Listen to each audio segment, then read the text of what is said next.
Chapter 4 Nights in Harlem. I didn't care about whatever stuff was going on in the playground. I couldn't have cared less about everybody playing basketball and kickball and stickball and football and all of that.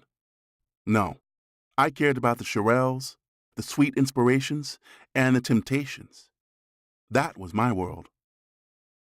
Luther Vandross. In 1967, 26-year-old singer Aretha Franklin released the single, I Never Loved a Man the Way I Love You. She had put out records before, but never like this. Never with so much emotion. Almost from her opening notes, this middle daughter of the esteemed Reverend C.L. Franklin erupted with a symphony of whoops and cries, wails and hollers, moans, and breathless sighs. In less than 3 minutes, she summed up all there is to say about a love that rises and falls like a country road, swings like a wrecking ball, intoxicates like bootleg liquor, and pains like a phantom limb. When Luther first heard this record, it stunned him. Again, a world of possibilities opened with just one song. He immediately added another favorite singer to his very short list. There was Dion, whom he loved for her cool, Diana, whom he loved for her sweet tone, and now Aretha, who was unequaled in conveying emotion. Can you imagine a more heartbreaking journey than Aretha's on I Never Loved a Man, going from bitchy to hurt, and, at the end, rising triumphantly above it all, Luther said. That song was the high point in my street education. Her technique felt so involuntary. She must have felt like Amelia Earhart flying over the desolate ocean. It was a powerful mission. There was another reason Luther likely related to the song. He was 16 and in love. This wasn't a simple crush like the one he had on his teacher in Philadelphia. This time, it was for real, involving someone his own age. Typical for Luther, he never revealed his loved one's name or gender, but he made no secret about the effect this person had on him. He privately nursed the feelings for a while. Then he slowly mustered the courage to reveal them to the person who was making his heart beat as fast as the rhythms that came from his record player. The conversation didn't go the way it had played out in daydreams, though. The person was almost like, "Thank you, but I'm not interested," Luther recalled. It was very painful and unrequited and alienating, very alienating. To cope with this disappointment, Luther turned to the thing that always provided comfort when life didn't go his way: food.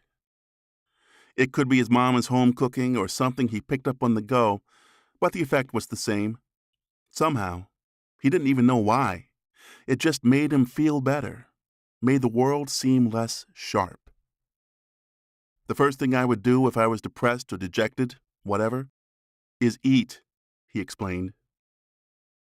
The strategy worked for a while, but increasingly it was creating its own set of problems. His shirts wrapped too tight around the middle. His pants rubbed in the thighs. Sometimes at school, the desks seemed too small. It was like he didn't fit in the world. During gym class, he could never pull himself up the athletic rope that hung high from the ceiling. The instructor kept marking him down, as if he was defiantly failing a test that he could have easily passed. What's worse is that a crowd would gather underneath the rope to watch his slow, defeated tries. When he jumped down, there was laughter all around him. But he never understood what was so funny. Fortunately, he still had his music. He still had his voice. He still had his friends. They knew that there was more to him than someone who couldn't pass gym. They knew how he could hear any song on the radio, then arrange their voices so that they sounded just like the record. This was more important than what he ate, the things he couldn't do, or who didn't love him back.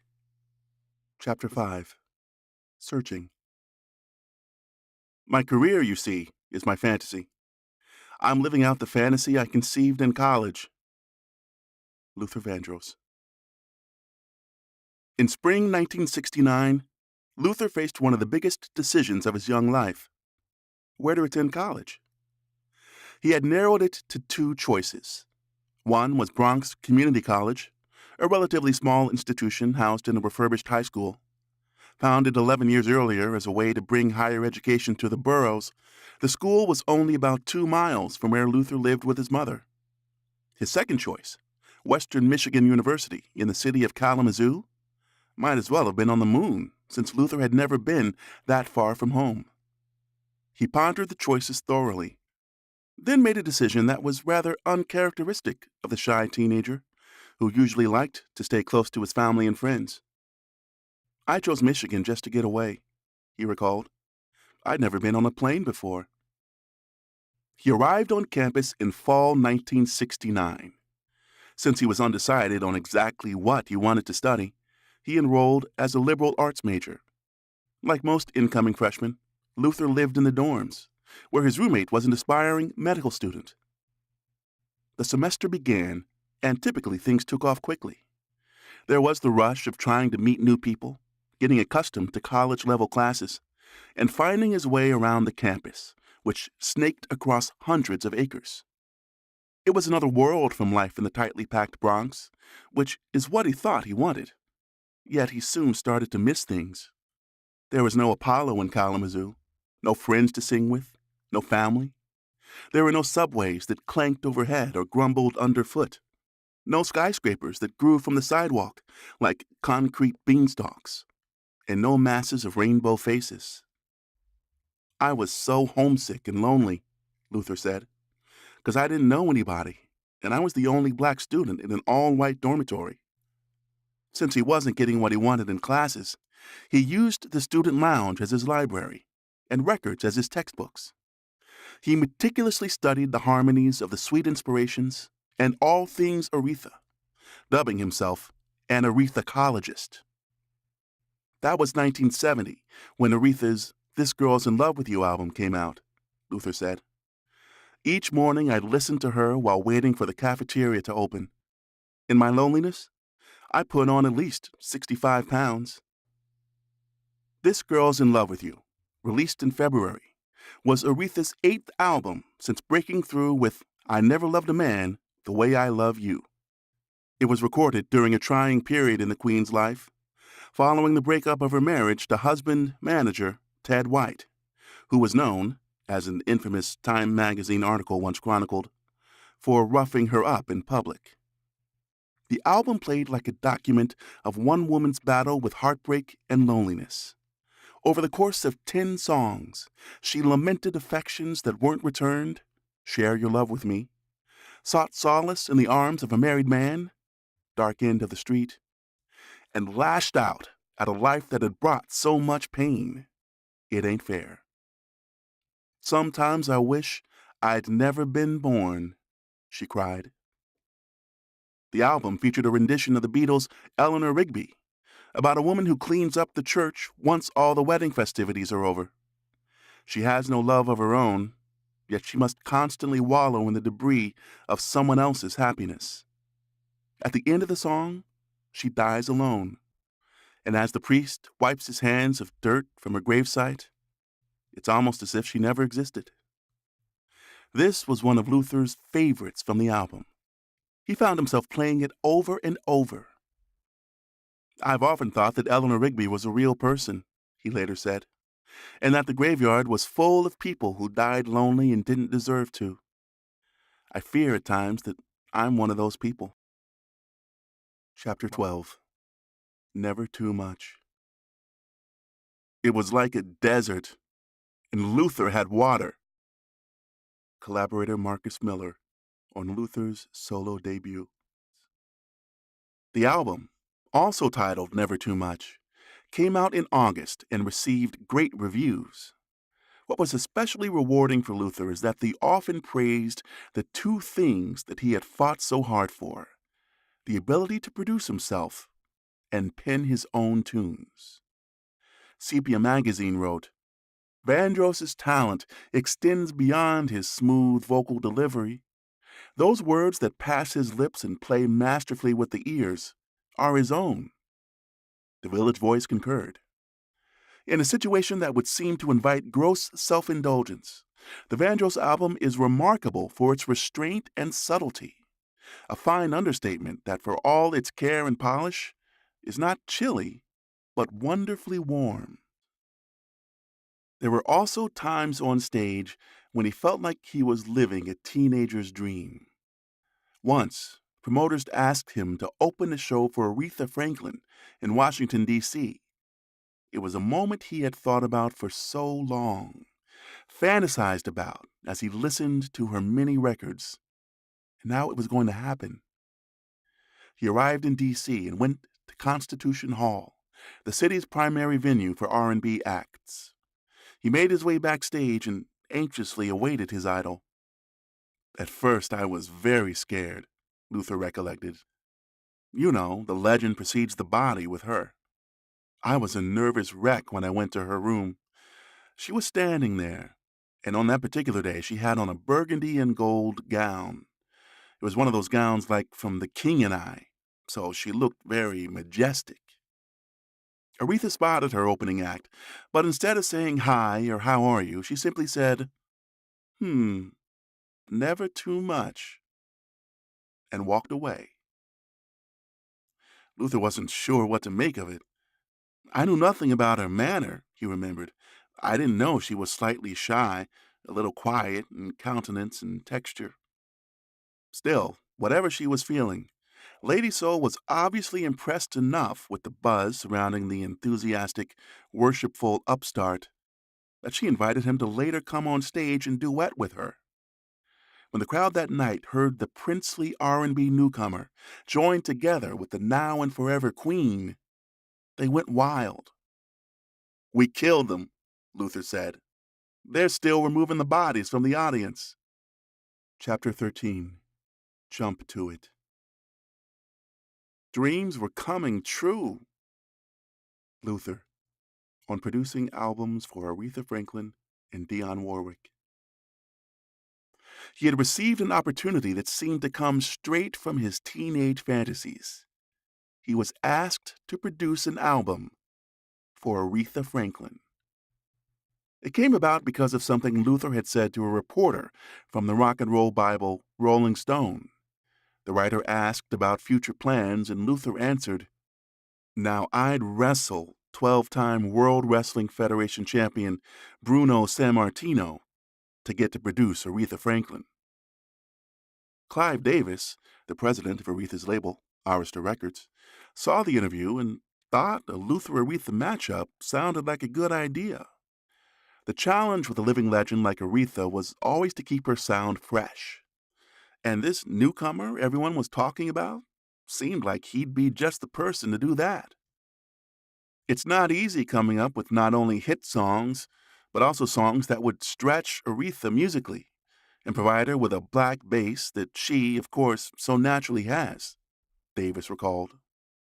Having read the interview that Luther gave to Rolling Stone and with his success at the time as a producer and as an artist, I thought that it would be a good association. Davis introduced the idea to Aretha, who quickly warmed to it. Ever since they performed together in D.C., Aretha had become fond of Luther's album. "I like the record," she said.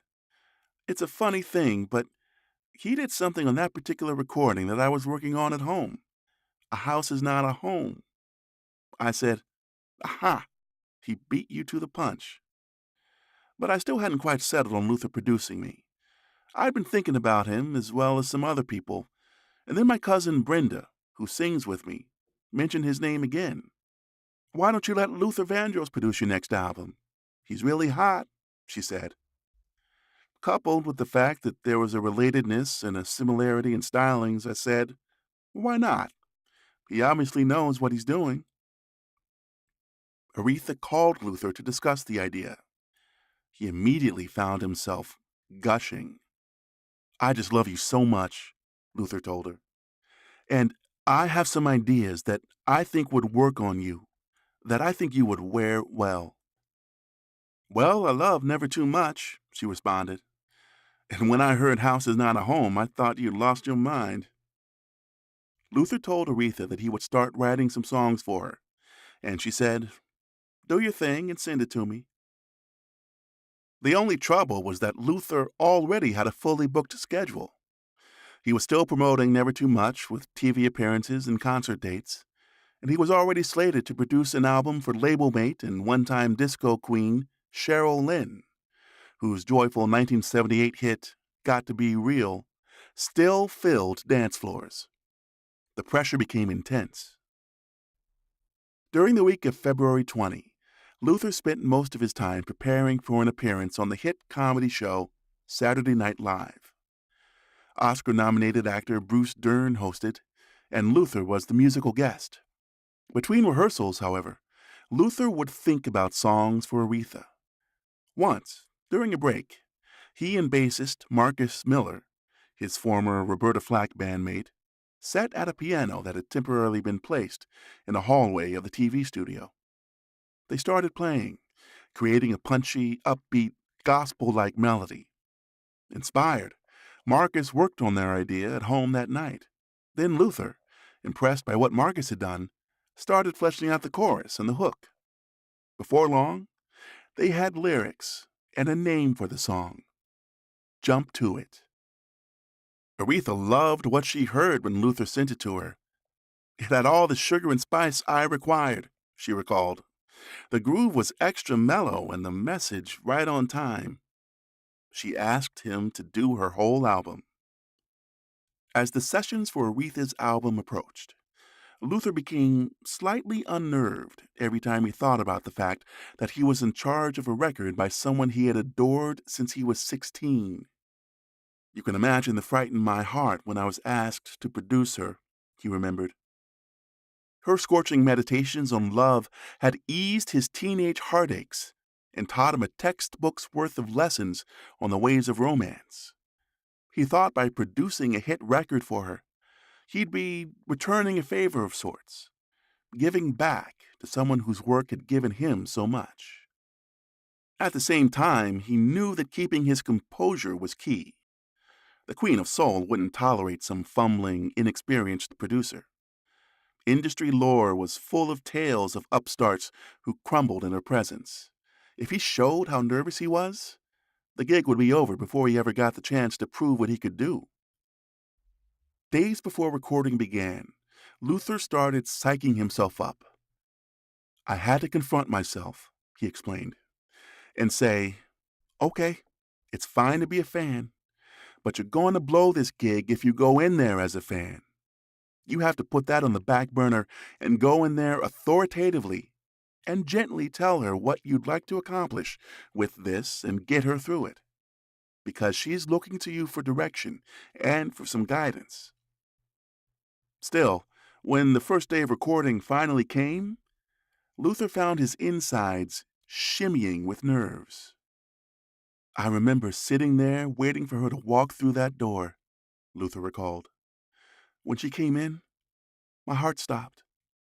She just looked at me and said, 'Vandross.' She never calls me anything but Vandross. 'I like that. Jump to it. Do your thing.'" From that moment, the two got along well. Luther overcame his anxiety, and Aretha proved to be receptive to his ideas.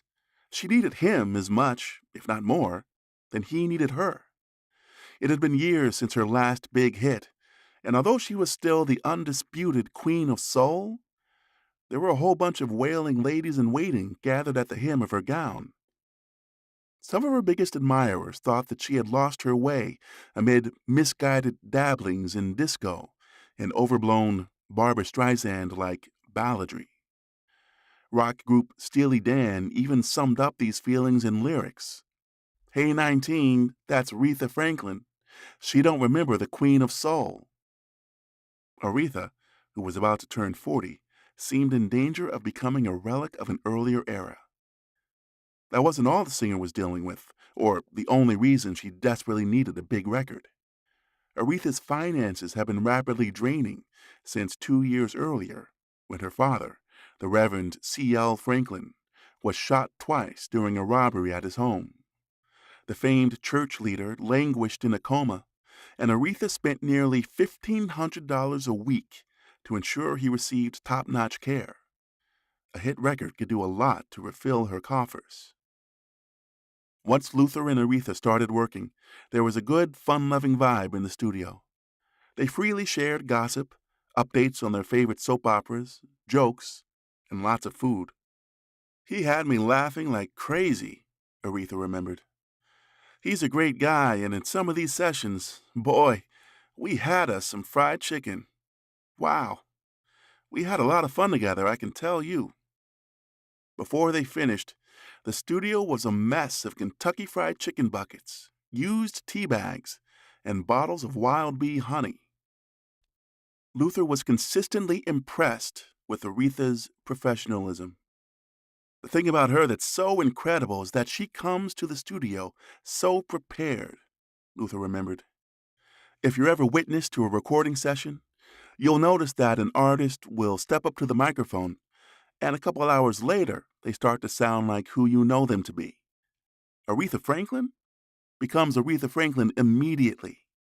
She gets to the essence of her talent very quickly. It's startling. Anybody that records her should know to have the microphone on even for the second check, even for the first take, because Jump to It was basically the first take." Aretha felt great about what they accomplished. She'd sit in the control room, close her eyes, and point one finger to the ceiling, signaling, "I like this." The summer of 1982 saw the release of the two albums he had been working on, Aretha Franklin's Jump to It and Cheryl Lynn's Instant Love. Both became big hits, and Aretha's album even went gold, indicating sales of 500,000 or more. It was her first gold record in 6 years. It was soon time to again work with the woman who launched his hit-producing streak, Aretha Franklin. She was ready to make the follow-up to Jump to It, and wanted Luther behind the boards for another round. Luther is a very bright, meticulous, astute producer, Aretha said. "If he gets tired of singing, he could be a comedian for sure. He just cracks me up." Both Luther and Aretha looked forward to recapturing the fun they had while making Jump to It. "I remember being anxious and honored to be asked to do another album with Aretha," Luther said. "You know how you feel after you do a successful project and you go back in for a second one, the follow-up? You feel very stoked. You feel very encouraged and very positive. That's the way I felt then." Things didn't start out so well, though. At first, the two had mild disagreements over who would be singing background on the tracks. Luther had his core group of people and had recorded most of the background vocals before Aretha even stepped into the studio. Aretha, however, wanted to use some of her regular singers, the women who had followed her on tour for years. She felt loyal to them and always liked to make sure that they had some work whenever she made an album. Tensions didn't end there. As he did with Dion, Luther sang the songs for Aretha and expected her to follow his lead. Aretha had other ideas, though, and definitely didn't appreciate being told what to do. "All of a sudden, Luther wanted to tell me how to sing," Aretha recalled, "when it was I from whom he had learned much about how to sing." Luther wouldn't budge. He had written the songs and felt he knew how they should be sung. He understood why she was upset, but she had hired him to take control of the album. Plus, the two had found success together in the past. He thought it was his job to push and push until she gave the best performance. It didn't always make artists happy at first, he knew. But so far, everybody had been pleased with the results. So when Aretha continued to protest, singing a line a certain way, he reminded her, "I'm the producer." She stopped for a moment, surprised that he had escalated the situation, and responded, "Well, I'm the Queen of Soul."